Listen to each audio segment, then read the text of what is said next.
د مشهورې ټیک ټاکرې زیبا ګل یوه لوڅه او بربنډه ویډیو راغلی ده.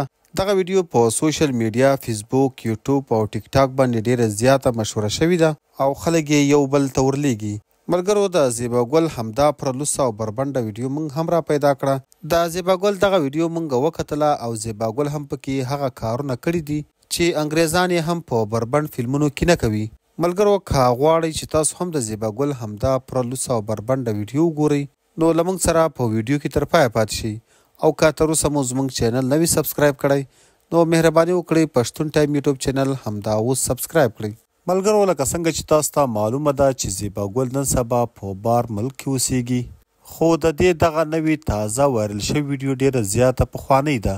د زیبا ګل دغه تازه وایرل شوې ویډیو د هغه وخته کله نه چې دا بهر ملک ته نه وتلې او دا په پاکستان کې اوسېده.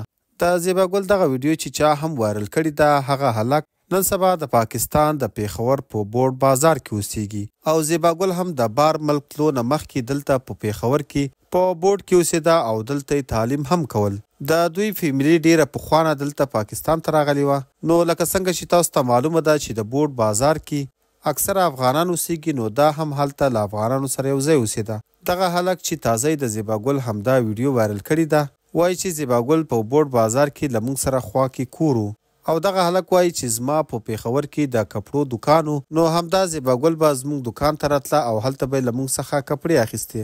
نو په همدې د کپړو په معامله کې مو نمبر سره اکسچینج کړ او وایي چې کله به هم زیبا ګل د سوټونو پوښتنه کوله نو دې به ما ته کال کوو او معلومات به یې کول. نو په همدې طریقې ورسره یارانه جوړه شوې ده او اوس یې د زیبا ګل همدا لوڅه او بربنډه ویډیو هم وایرل کړې ده.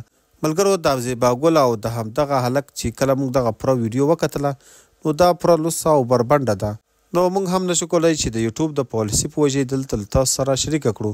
که بیا هم د ثبوت لپاره د کوم ملګري په کار وي زموږ چینل سبسکرایب کړئ، موږ ته کمنټ وکړئ، موږ به د زیبا ګل همدا پوره ویډیو له تاسو سره شریکه کړو.